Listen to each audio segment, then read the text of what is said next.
Bonjour, je suis Elodie Bardot, experte en développement personnel, formée au Québec, spécialisée dans la reconversion professionnelle. Je suis la fondatrice de la méthode Cohérence, une méthode de développement personnel qui utilise un algorithme basé sur l'intelligence émotionnelle pour trouver sa voie professionnelle, son Ikigai. Et je l'ai transposée en bilan de compétences 3.0, éligible au CPF. J'avais envie de faire une vidéo aujourd'hui sur comment quitter son emploi de salarié sans démissionner. Comment partir vers de nouveaux projets en fait en gardant la sécurité. Et ça, c'est une question primordiale qui est évidemment soulevée par beaucoup de nos clients et que moi-même j'ai rencontré aussi ce sujet-là. Parce que avoir des projets, c'est génial, mais avoir une sécurité et pas faire n'importe quoi, on ne saute pas dans le vide sans parachute dans le dos, c'est primordial. Et je suis partie là 3 jours dans un petit chalet dans les arbres pour écrire mon livre. Comme vous le voyez, je suis entourée de nature, donc c'est juste extraordinaire. Et j'ai quand même eu l'envie de faire cette vidéo-là. Voilà, j'ai eu cette petite intuition. Donc, vidéo assez rapide sur ce sujet-là, important.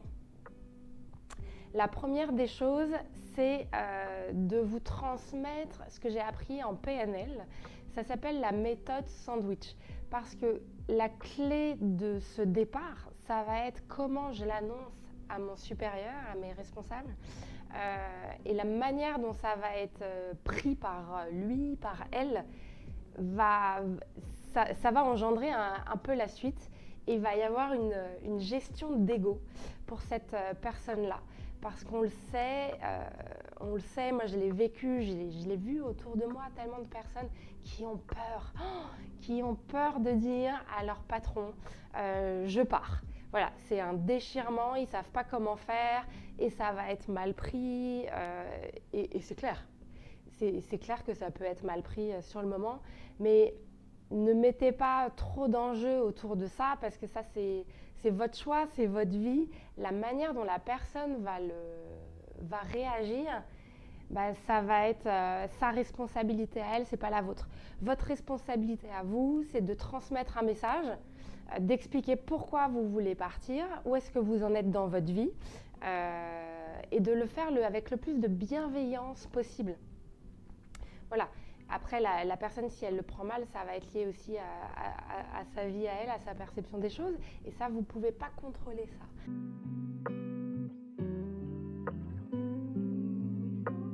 Donc, la méthode sandwich, c'est quoi?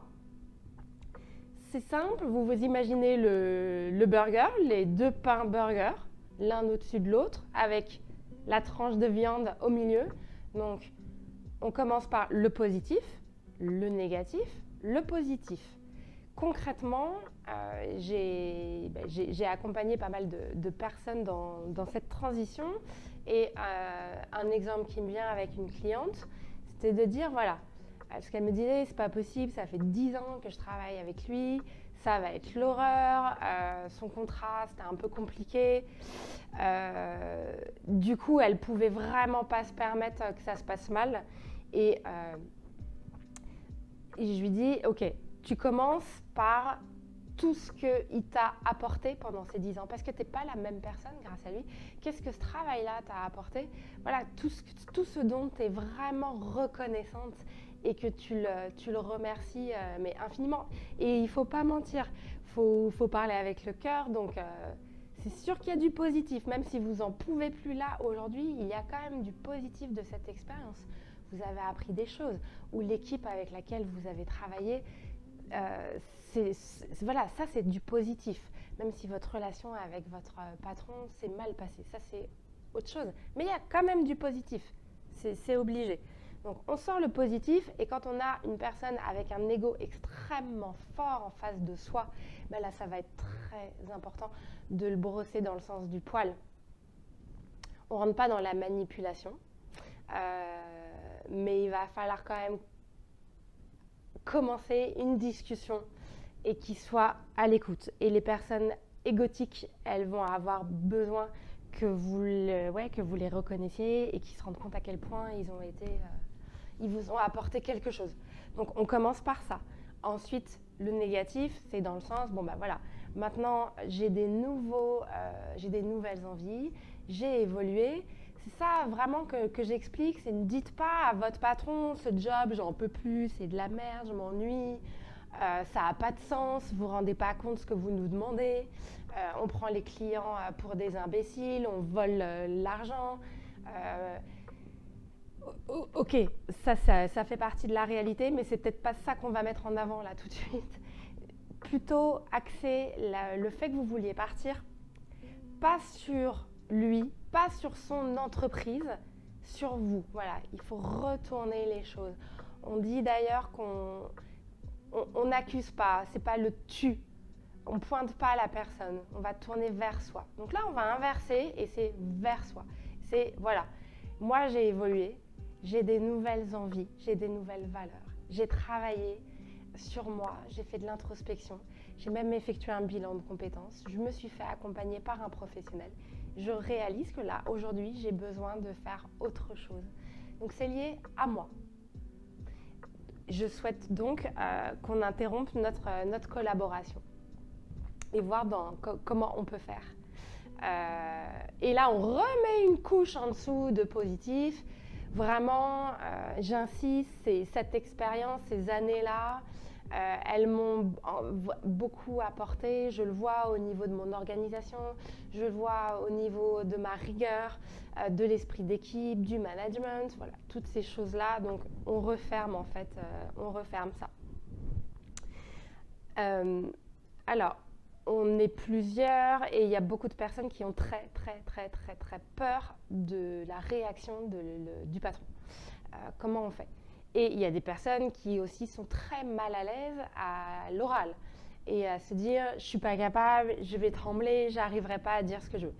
Alors c'est pas forcément la meilleure manière, mais c'en est une, c'est un moyen de communiquer, c'est l'email.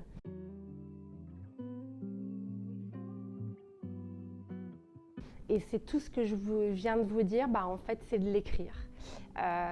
Voilà, de l'écrire et de l'envoyer plutôt en fin de journée en disant à la fin du mail, écoute, je te propose, on en parle demain, on se prend un rendez-vous pour échanger. Mais moi, je voulais déjà t'informer de mon souhait de partir et je serais ravie qu'on puisse vraiment discuter de ça. J'avoue que moi-même, je l'ai déjà fait plusieurs fois pour partir des entreprises où j'étais. J'ai pas eu le courage, honnêtement. J'ai pas eu le courage d'affronter les personnes et j'ai préféré faire comme ça. Et c'est vrai que ça s'est toujours bien passé en 2 temps, où il y a ce temps-là où la personne elle a digéré. Je sais qu'en général, les retours que j'ai eus, c'est qu'ils n'ont pas très bien dormi. Mais au moins, ils avaient digéré ça et c'était un peu plus facile. Et puis, j'ai des clients, c'est ce qu'ils font aussi.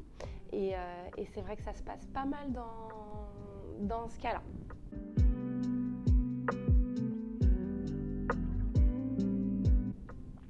Donc là, on est dans le cas où voilà, vous annoncez rupture conventionnelle de contrat, c'est ce que vous demandez. Voilà, ça se passe bien, tout le monde comprend quel est le délai qu'on peut faire qui arrange et l'entreprise parce qu'on ne va pas les planter et nous aussi par rapport à nos projets futurs. Donc ça, c'est la phase, le plan A, ça se passe bien. Maintenant, il y a le plan B, ça se passe pas bien. La personne, elle veut pas entendre ou autre, et puis elle vous dit, non, je ne ferai pas de rupture conventionnelle, j'ai atteint mon quota, s'il y a un quota, j'en sais rien, de temps en temps ils disent ça. Donc je ne le ferai pas, parce que si je le fais pour toi, tu comprends, ça va montrer ça aux autres. Voilà, donc vous avez des entreprises, ils vont vous dire non. Et si vous travaillez en Suisse ou dans un pays frontalier, ce genre de choses n'existe pas finalement. Vous prenez votre responsabilité, vous voulez partir, vous partez. Et c'est très bien d'ailleurs ce fonctionnement-là. Donc si vous êtes frontalier, il va falloir démissionner. Donc qu'est-ce qui se passe quand là on doit démissionner?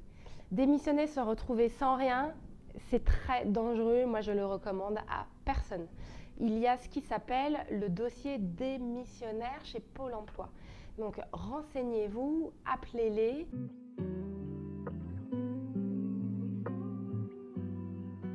En fait, parce que je connais plusieurs personnes qui l'ont fait et ça a marché à chaque fois. Ils ont dû démissionner de leur entreprise. Vous constituez un dossier sur votre projet. Alors là, attention, hein, ce que je vous dis, c'est pour les personnes qui ont un projet entrepreneurial, d'auto-entrepreneur, de se mettre à leur compte. Quoique non, je vous dis une erreur, puisque je connais une autre personne qui lui, à ce projet-là, il est reparti dans des études. Il est en université, là, en fait, pour une année, pour basculer sur une formation dans le développement durable. Donc non, c'est faux, excusez-moi. Donc tous les projets collent. En fait, vous constituez votre projet et un dossier avec tout. Si je veux faire une formation, je vais faire le dossier d'inscription. Il va falloir aussi que l'université ou autre m'accepte. Si je veux créer Là, par exemple, je connais quelqu'un qui s'est lancé en tant que coach sportif, qui a quitté sa salle de sport sur Genève. Il a créé un petit business plan, il a montré une étude de marché. Voilà, qu'est-ce que je veux faire, je vais faire un site, je vais faire ça. Donc, renseignez-vous auprès d'un conseiller Pôle emploi, vous constituez ça et après ça passe en commission. Moi, jusqu'à présent, toutes les personnes, ça a été accepté. Et là, vous pouvez démissionner et vous avez cette sécurité derrière. L'idée, évidemment, c'est pas de profiter de ça, non, pas du tout. L'idée, c'est de sauter dans le bain, d'aller dans son projet, de faire une formation et d'avoir ces indemnités qui couvrent pas tout pour pouvoir pallier à cette période-là transitoire. Ok, maintenant, on va passer au plan B. Quand vous ne pouvez pas faire ce dossier démissionnaire.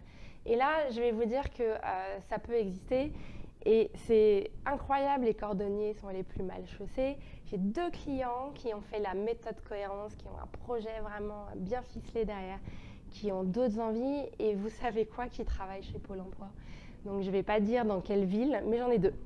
Et les 2, ils ont tout fait, là, tout ce que je viens de vous dire, et c'est non, c'est non. C'est non, et tu partiras pas, et on te laissera pas partir, et c'est pas possible. Tu veux partir, tu démissionnes. Oui, mais je voudrais faire le dossier de démissionnaire. Non, tu ne peux pas. Donc là, qu'est-ce qu'on fait quand on est confronté à ça? Alors, il y a un autre plan, c'est de partir, c'est de démissionner et de trouver avant un CDD, puisqu'au bout de 6 mois, vous reconstituez des droits et vous pouvez du coup toucher vos indemnités. Donc ça veut dire 6 mois. Après, il y a aussi une autre possibilité que j'ai moi-même fait. Je ne savais pas d'ailleurs à l'époque qu'existait le dossier démissionnaire. C'était il y a 3 ans. Je ne savais pas. Quand j'ai quitté le job dans lequel j'étais depuis 4 ans, j'ai été chassée en fait par une autre entreprise et j'étais tellement contente d'avoir une porte de sortie, de pouvoir partir, que j'ai pas réfléchi en fait. J'ai absolument pas réfléchi et j'ai dit moi je démissionne. J'étais trop contente, je me sentais pousser des ailes et je voulais partir en fait. Ça faisait 1 an et demi que je voulais partir de là où j'étais. Je savais pas comment et voilà. Donc j'ai été chassée, j'ai passé une batterie d'entretiens. Ça a marché, il y a quelque chose au fond de moi qui me disait je suis pas sûre que ça va être bon pour toi, mais j'en avais rien à faire, il fallait que je parte de là où j'étais. Donc du coup, j'ai démissionné. Je suis partie dans l'autre entreprise, j'ai switché direct. Et là, catastrophe. Catastrophe. J'ai tout de suite compris que ça allait pas du tout aller. J'étais dans une entreprise qui respectait absolument pas les valeurs humaines que moi j'avais. Donc catastrophique. Et pour la première fois, j'ai pas dit à mon patron, comme je le faisais dans tous les autres jobs que j'ai quittés, un peu ma vérité, mon authenticité, qui plaît pas, c'est sûr. Mais j'aimais bien, moi, ce côté intègre, en disant oui, je pars parce que j'étais pas satisfaite. Comme je démissionnais, à chaque fois, ça m'était égal, je pouvais dire la vérité, sans être méchante. Alors, je blessais les égos des personnes en face, ça c'est clair. Mais au moins, moi, j'étais contente parce que je disais la vérité. Et ça m'insupportait, les boîtes dans lesquelles j'étais, toutes ces personnes qui partaient avec une énorme hypocrisie en disant « Oh, mais c'était génial, j'ai adoré. Vraiment, ça va me manquer. Alors qu'en fait, nous, on le voyait tous, les collègues, que ça faisait 1 an qu'ils cherchaient, ils n'en pouvaient plus. Mais ils ne disaient pas la vérité. Donc ça m'énervait un peu ce côté-là, mensonge. Donc c'est vrai que j'ai toujours été très intègre sur ça. Parce que j'avais le pouvoir, en démissionnant, de pouvoir le faire. Et là, je me suis retrouvée de l'autre côté, où j'étais coincée, puisque j'avais démissionné de mon poste précédent. Là, je me retrouve dans un nouveau poste qui ne me plaît pas, et je vois que la période d'essai, en fait, j'étais en période d'essai. Si elle est interrompue par moi, que je démissionne de ma période d'essai, je ne peux pas toucher les indemnités, Pôle emploi. Et je lis que si c'est mon employeur qui met fin à ma période d'essai, je peux du coup toucher les indemnités Pôle emploi.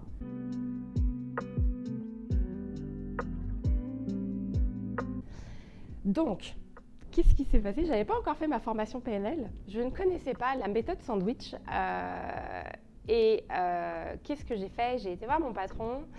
Et je lui ai dit, voilà, par rapport au poste, par rapport aux objectifs commerciaux, par rapport à tout ça, je suis désolée, je m'excuse, je me rends compte que je ne suis pas la bonne personne pour ça. C'est trop pour moi, j'y arriverai pas. Je suis désolée de vous avoir fait perdre du temps. Je suis pas la bonne personne, ouais, j'y arriverai pas. Donc j'ai vraiment inversé les choses en remettant tout sur moi. Je suis pas capable, voilà. Du coup, j'ai absolument pas mis lui en porte-à-faux, mis l'entreprise en porte-à-faux, mis tout ce que je pensais en fait. Je l'ai pas dit. C'est vrai que j'ai pas fait ça. Et du coup, j'ai dit voilà, j'aimerais qu'on interrompe la période d'essai. Maintenant, pour être honnête, j'ai démissionné sur le job d'avant, comme tu le sais. J'aurais besoin que ça vienne de vous, que ce soit vous qui interrompiez ma période d'essai. En échange, écoute, je suis d'accord bien sûr de rester 1 mois supplémentaire ou 1 mois et demi, 2 mois, je ne sais plus comment j'avais fait. Parce que quand on part d'une période d'essai, c'est du jour au lendemain. Donc je ne vous plante pas, je reste, je serais ravie de continuer, de faire le maximum. Et par contre, je vous demande d'interrompre la période d'essai. Donc ça s'est fait comme ça et c'est pour ça qu'après j'ai pu avoir ces indemnités et puis me lancer tout de suite dans ma formation au Québec. Et puis surtout pas profiter en fait. J'ai absolument pas pris de break. J'ai enchaîné puisque là ça a été une course contre la montre qui a commencé. Voilà, j'espère que ces petites indications peuvent vous aider. J'ai envie de faire d'autres vidéos sur ces sujets pratico-pratiques en entreprise, comment on fait pour réussir les entretiens, comment on gère mieux son temps, les emails, etc. Ouais, j'ai pas mal d'idées là. Donc on se retrouve pour une prochaine vidéo sur ces sujets-là. Et si ça vous a intéressé, que vous connaissez une personne actuellement dans votre entourage qui se pose ces questions-là, comment je fais pour quitter mon job, et partagez-lui cette vidéo, ça pourra l'aider. Merci à vous et puis à très bientôt. Bonne journée. Au revoir.